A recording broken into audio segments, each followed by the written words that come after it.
Eh bien, je crois que vous nous avez donné, en fait, vous avez fait un point très intéressant sur les différents médicaments disponibles. Et je crois qu'avec le carboplatine, c'est assez clair depuis un moment, c'est que l'ampleur des bénéfices eh bien, est assez proche de la cisplatine. Et je crois que les besoins sont sous-estimés et j'espère que les recommandations vont pousser les gens à se pencher là-dessus. Y a-t-il des questions pour le Dr Royla? Eh bien, pendant qu'on attend les questions, est-ce que je peux vous mettre à contribution? Je crois que les études que vous avez présentées, en tout cas deux d'entre elles en particulier, étaient très intéressantes. Un seul comprimé d'aprepitant au premier jour et rien ensuite. Alors, ce que nous n'avons pas très bien fait en oncologie et dans les antiémétiques, c'est de trouver la posologie minimale la plus efficace. Et 125 mg pour l'aprepitant, c'est assez arbitraire finalement. Il n'y a pas de preuve qui montre que eh bien, plusieurs jours, c'est plus efficace qu'une seule prise, un seul jour. Et il y avait un essai randomisé de phase 2 sur 5 jours, et on voyait que sur 5 jours par rapport à sur un jour, c'était assez similaire. Sur mélicopromide, eh bien,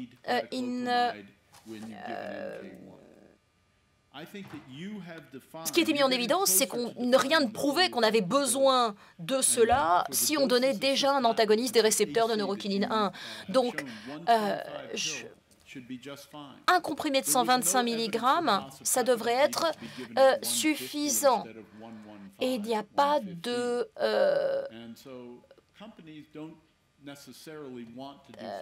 mais bien sûr, les laboratoires pharmaceutiques ne sont pas toujours avides de faire le travail nécessaire pour définir la meilleure posologie. Dans ma clinique, pour AC et cisplatine, eh bien, je suis déjà passé à la posologie recommandée par le Dr Royla, c'est-à-dire 125 mg au premier jour, et c'est tout.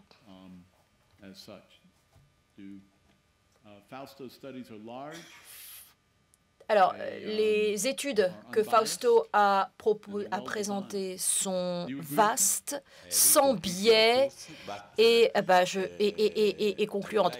Tu es d'accord avec moi? Oui, je suis à l'évidence d'accord avec toi, mais je voudrais ajouter quelque chose.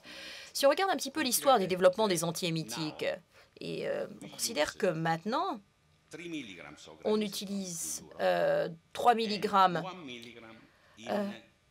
en Europe, et une différente posologie aux États-Unis. Parce que différentes études en double aveugle, évaluant la posologie eh bien, idéale, ont été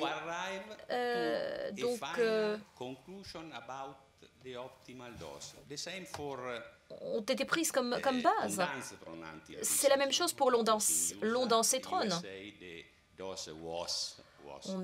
On a dit que c'était 32 mg la posologie, et en Europe, c'était 8 mg. Et ce, alors qu'on a des études vastes en double aveugle, randomisées, qui ont étudié la posologie idéale.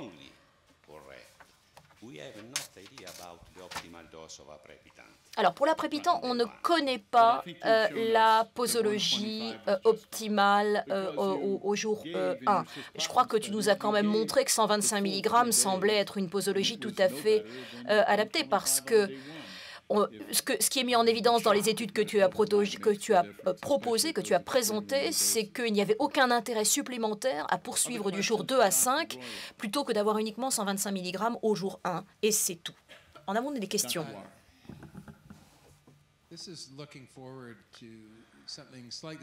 Alors, je crois que ça évoque quelque chose d'un peu différent par rapport à la palanocétrone. Ce qui est rassurant, c'est avec l'aprepitant, c'est l'absence d'interaction avec d'autres substances, même si on invite quand même à la prudence dans la monographie de ces produits. Alors, pour le docétaxel, eh bien, on voit qu'il y a une augmentation quand même significative de l'air sous la courbe et une augmentation de 50% de Cmax. Donc, on sait sur la base de certaines études qu'il y a quand même une différence en termes de toxicité. Est-ce que cela devrait nous rendre anxieux dans la manière dont on va gérer cela? Parce que si on augmente les doses de docétaxel d'un tiers, qu'est-ce qu'il faut faire? Est-ce qu'on attend des études supplémentaires? Moi, j'étais un petit peu circonspect. Eh bien, je crois que l'aprepitant eh bien, a un certain métabolisme qui justifie une différence de posologie, alors que le rolapitant n'est pas métabolisé par la même voie. C'est ce que nous a montré le docteur Roila. Ça, c'est intéressant. Un tiers de tous les médicaments, taxines, Vinca et d'autres agents sont métabolisés par la voie 3 à 4.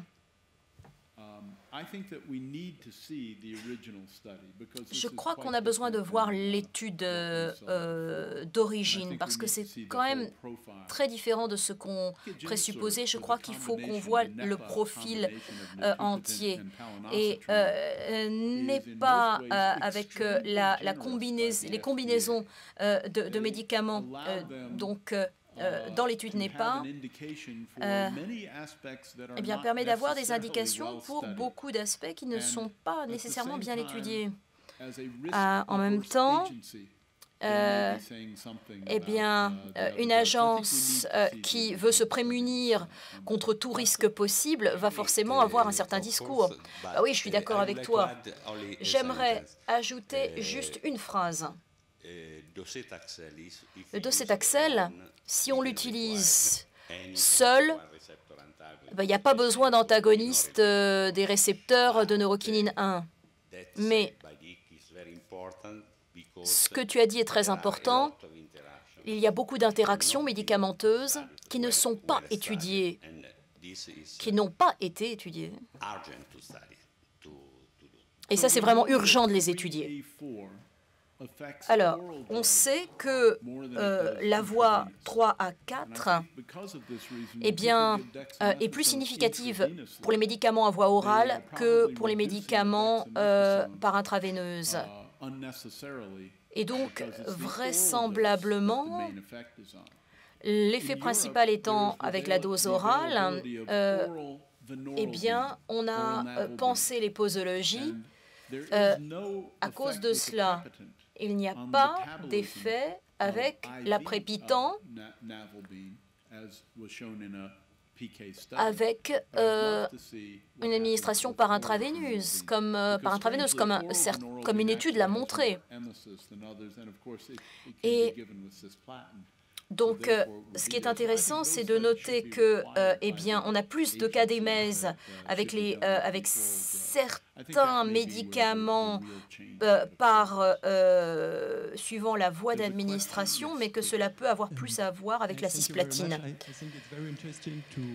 Merci beaucoup. Je crois que c'est vraiment très intéressant de se poser la question de la posologie optimale d'aprepitant, mais je crois qu'il faudrait se poser la même question pour la cisplatine et pour la chimiothérapie palliative, pour, par exemple, les patients souffrant de cancer du poumon, où on sait qu'il n'y a pas de corrélation entre la survie et la posologie du traitement.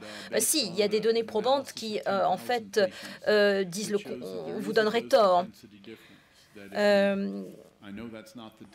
Alors, je sais que ce n'est pas ce dont nous parlons ici, mais si vous regardez les posologies hebdomadaires, donc non petites cellules, eh bien, vous avez des résultats inférieurs par rapport à ce que vous obtenez avec 25 à 28 par semaine. Si vous donnez 30 ou plus, vous avez encore une autre dose inférieure. Donc il y a des éléments de preuve qui vous donnent tort. Mais dans les cancers à petites cellules, je suis tout à fait d'accord avec vous.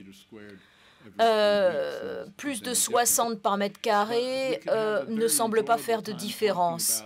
Mais bon, je crois que c'est très intéressant et très agréable de pouvoir en discuter ensemble, mais en fait, il faut dire une chose, c'est que pour beaucoup de médicaments, on n'a pas identifié la posologie optimale.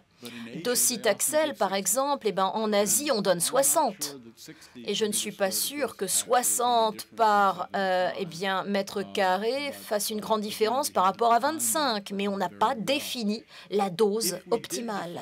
Si on définissait, eh bien, ça aurait des implications en termes de soins de support énormes, qui est, je crois, ce que vous vouliez dire. Pour un grand nombre de maladies, eh bien, on pourrait avoir les mêmes effets avec des doses bien moindres, avec moins de toxicité aiguë et chronique. Dr. Dicato. Oui, j'aimerais faire une remarque sur la discussion précédente sur la combinaison des médicaments. Quand vous parlez de Devinca, alors je ne sais pas ce qui est dans la notice, mais quand on donne un médicament à un patient, on peut savoir à peu près ce qui va se passer. Quand vous donnez 2 médicaments, on ne sait plus très bien, et quand on donne 3, on ne sait absolument pas. Donc, il n'y a pas eu de remarques sur PGP. Et ça dépend énormément du PGP. Et le PGP, eh bien, dépend parfois d'interactions avec des médicaments très communs, comme par exemple des somnifères. Donc, il faut aussi regarder de près tous les autres médicaments que les patients prennent. Oui, quand on va dans le service de chimiothérapie, on est stupéfait de voir le nombre de médicaments que les patients prennent, non seulement liés à la chimiothérapie, mais de médicaments qu'ils prenaient avant même d'être sous chimio. Et par exemple des statines pour des patients qui étaient en stade 4. Y a-t-il d'autres commentaires sur les antiémétiques? Je crois que ce qui est intéressant, c'est qu'on n'a pas parlé d'autres formes d'antiémétiques, les patchs, où je crois que personne ne voit un réel intérêt dans ces façons sophistiquées d'administrer les médicaments. Merci beaucoup.